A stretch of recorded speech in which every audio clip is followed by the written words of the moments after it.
તે આવે તેવી શક્યતા છે, પરંતુ જેલ એસપીને આવી કોઈ પણ હજી અરજી છે તે નથી મળી, એટલે હાલ કોંગ્રેસ દ્વારા પણ હજી કોઈ એવી સ્પષ્ટતા છે કે અહીં આવવાની કરી નથી, એટલે હાલ તો રાહુલ ગાંધી અમદાવાદ એરપોર્ટ ઉપર પહોંચતા સીધા જ એ રાજીવ ગાંધી ભવન છે તે પહોંચી શકે છે। વૈભવી, તો રાહુલ ગાંધી એરપોર્ટ ખાતે પહોંચી ચૂક્યા છે। રાહુલ ગાંધી હવે એરપોર્ટથી રવાના પણ થઈ ચૂક્યા છે।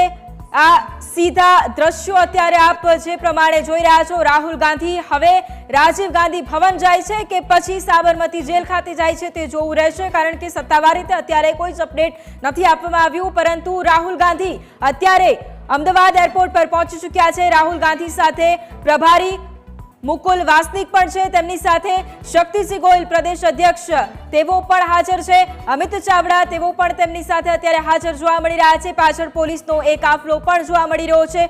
લોખંડી સુરક્ષા વ્યવસ્થા પણ અત્યારે રાહુલ ગાંધી સાથે જોવા મળી રહી છે।